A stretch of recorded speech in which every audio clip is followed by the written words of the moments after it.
Salut tout le monde et bienvenue à l'épisode 14 de Zone Junior. Jérôme Bérubé avec vous.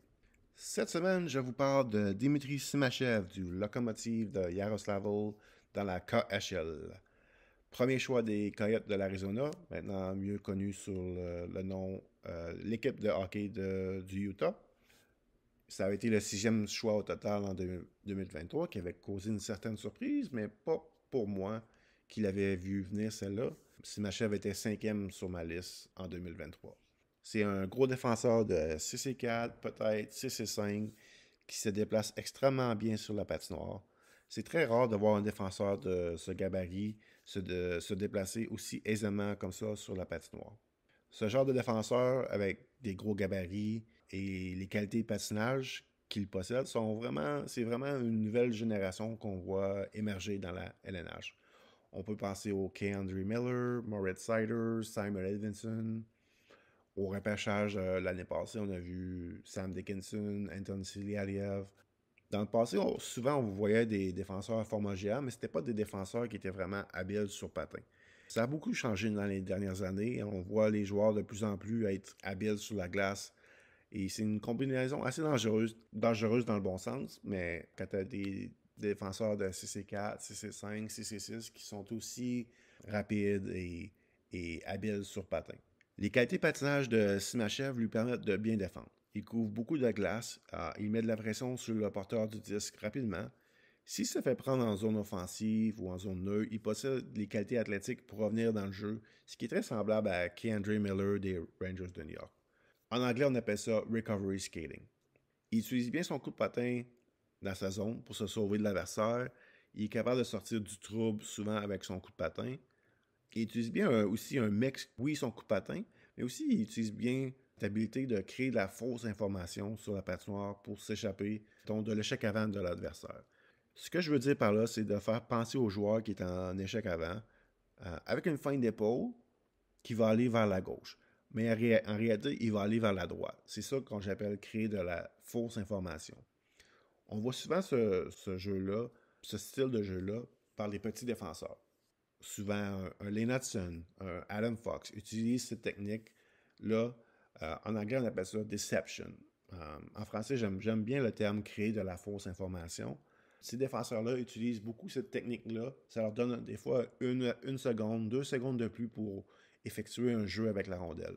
Simachev va devenir un excellent défenseur défensif dans la LNH. C'est un athlète que je considère un athlète élite si on regarde ses qualités athlétiques, mais tu rajoutes à ça son intelligence, ses lectures de jeu, son jeu avec son bâton pour harponner la rondelle, pour enlever la rondelle à l'adversaire.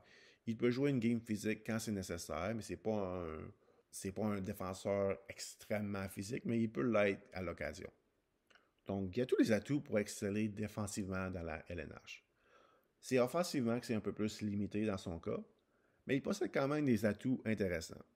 Dans son coup de patin, oui, encore une fois, son coup de patin, il peut l'utiliser pour transporter la rondelle hors de sa zone, mais l'amener en zone offensive, ce qui peut créer certaines chances de marquer. Je l'avais comparé un peu à Simon Edvinsson à son année de repêchage pour 3 raisons. Le gabarit, les mains rapides et le manque de puissance de son tir de la pointe. Ce qui était très semblable avec Edvinsson si on compare les deux joueurs à leur année de repêchage.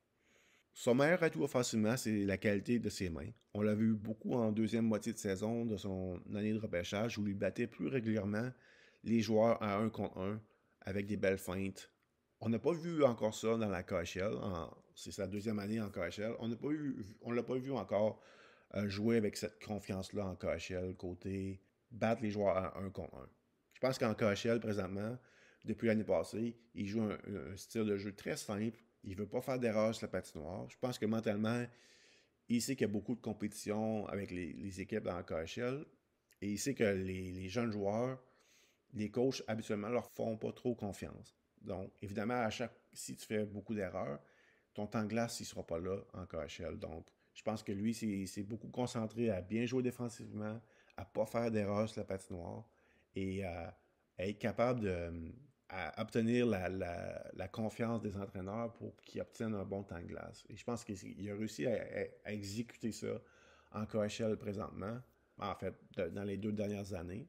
Mais il n'a pas réussi encore à montrer une petite game offensive. Il y a eu quelques flashs ici et là qui nous ont montré quelque chose, mais en général, ça a été très, très moyen côté contribution offensive de sa part. C'est pas nécessairement un joueur créatif avec la rondelle.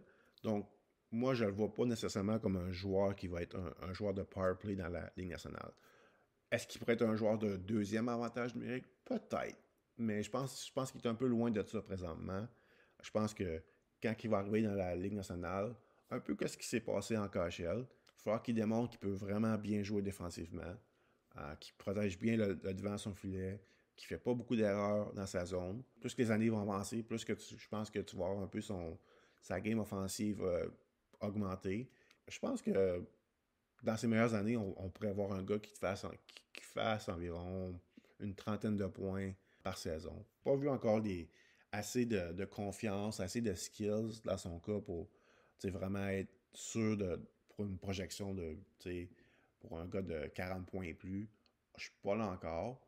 En réalité, j'ai vu qu'Andrew Miller faire une quarantaine de points une année avec les Rangers. J'aurais pas pu prédire ça quand il avait 18 ans, 19 ans. Il n'avait pas montré ces qualités-là dans les collèges américains pour que je sois confiant dans cette projection. Puis il l'a fait quand même dans la Ligue nationale à sa 3e saison, si je m'amuse. Dans le cas de Simachev, c'est pas pour ça qu'il a été repêché haut. Il a été repêché haut parce que c'est un athlète avec des qualités athlétiques incroyables. Son gabarit, son coup de patin, son jeu défensif, c'est son habileté à jouer des grosses minutes qui va être utile en saison, mais encore plus utile en série éliminatoire. Son contrat de KHL se termine cette saison, donc il y a des bonnes chances qu'on va le voir en Amérique du Nord dès l'année prochaine, soit dans la Ligue nationale ou la Ligue américaine. Ce ne serait pas la fin du monde qui joue une autre année en KHL, honnêtement. Ça pourrait peut-être lui permettre de prendre un peu plus confiance offensivement. Évidemment, il faudrait que l'équipe KHL l'utilise comme un avantage numérique plus souvent qu'ils le font actuellement. Actuellement, ils jouent environ une vingtaine de secondes par partie en avantage numérique. C'est rien. Là. Bref, pour moi, on parle d'un défenseur qui va assurément jouer dans la Ligue nationale sur un top 4. Il pourrait être un défenseur numéro 2 ou numéro 3 dans la LNH. Idéalement, j'aimerais ça, si je peux trouver un partenaire parfait pour lui, ce serait une espèce de Lane Hudson, un gars super offensif, super bon en jeu de transition, super bon pour bouger la rondelle. C'est le genre de défenseur que j'aimerais le matcher avec. Évidemment, c'est pas toutes les équipes qui ont un Lane Hudson, mais un genre de défenseur qui est très bon en distribution de rondelles, en jeu de transition, ça serait le match parfait pour Simachev dans la Ligue nationale. Donc, c'est ce qui va mettre un terme à l'épisode de cette semaine. J'espère que vous avez apprécié. Merci tout le monde d'avoir été là. Et merci à tous ceux qui s'abonnent à la chaîne. Et si vous ne l'avez pas fait, allez-y, c'est gratuit. Donc, et si vous pouvez liker les vidéos aussi. Tout ça, ça aide à augmenter la visibilité de la chaîne. Donc, merci à tout le monde. On se retrouve la semaine prochaine pour un autre épisode.